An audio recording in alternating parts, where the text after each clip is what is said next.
All right, we need to talk about a hidden risk in private aviation. Because on the surface, everything seems fine. The sky looks quiet.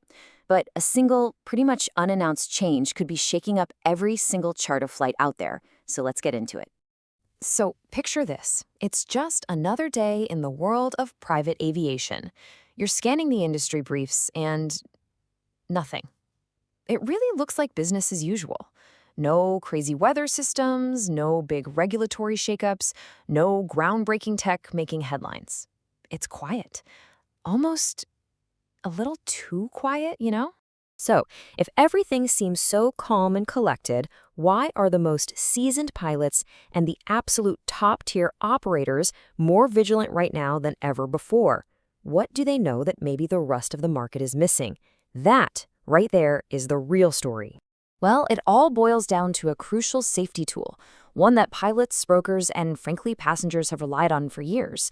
And it's a piece of public information that has, well, it's just vanished. This is the story of the missing list.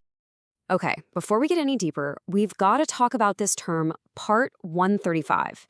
Now, this isn't just some industry jargon. Think of it as the FAA's gold standard.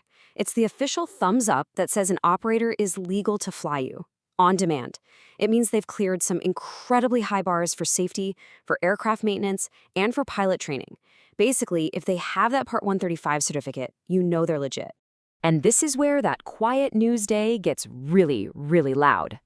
On February 24th, without a lot of fanfare, the FAA took its public Part 135 verification list offline. Poof, gone. The simple one-stop webpage where anyone could instantly check if a charter company was the real deal, it just doesn't exist anymore. So why on earth would the FAA do this? Well, the official reason is because of ongoing serious errors in something called the DO-85 listings. And this is critical. The DO-85 is the specific document, the piece of paper that says which aircraft an operator is legally allowed to fly for charter. If that data is wrong, you could have operators flying planes they aren't actually certified for, which is a huge, massive loophole for illegal charters. This means the entire game has changed. The burden of proof has totally shifted. The old easy way is gone. Now, making sure a flight is legal is this new manual three-step dance. First, you've got to cross-check with independent auditors like Argus or Wyvern. Second, you have to physically ask the operator or your broker for their current DO-85 certificate. And third, and you really have to get this part, this is not a one-and-done check. It has to be done for every single flight. Now, let's zoom out for a second, because this whole mess isn't happening in a bubble. This new burden of verification is being dropped on the industry at the exact same time the entire world of private aviation is getting way more complex. And the numbers make it pretty clear. International business aviation trips jumped up by 2.5% last year. And in some spots like Oceania, that growth was a staggering 7.2%. We're talking more planes, more routes, more borders to cross. It just keeps adding more and more layers of complexity. And you see this complexity popping up everywhere. The NBA, the National Business Aviation Association, just had their huge International Operators Conference. And the main topic was, you guessed it, how to navigate this increasingly tricky global airspace. At the same time, you've got U.S. operators trying to adapt to Mexico's brand new, way more intricate entry process. And on top of that, new jet providers are popping up in the UK, creating more partnership opportunities across the Atlantic.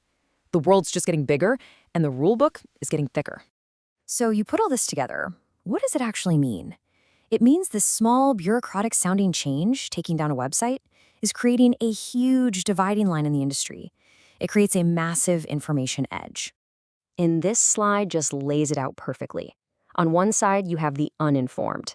They're relying on old info, they're scrambling when they get hit with a compliance surprise, and they are running a very real risk of booking or flying an illegal charter without even having a clue.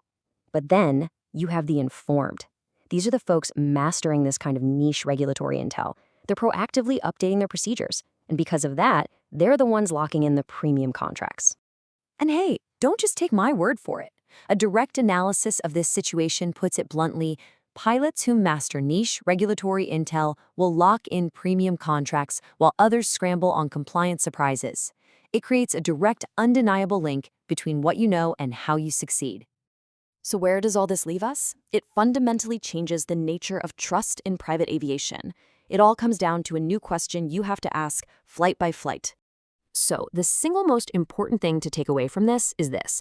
Due diligence is no longer a simple one-time check of a public list. It has become an active, hands-on, ongoing process that is required for every single flight you book or operate. Which brings us to the final thought here. Private aviation is an industry built fundamentally on trust. Trust in the pilots, trust in the maintenance, trust in the operator. But with that official safety net now gone, you have to ask yourself a very serious question. Who are you trusting to check a paperwork?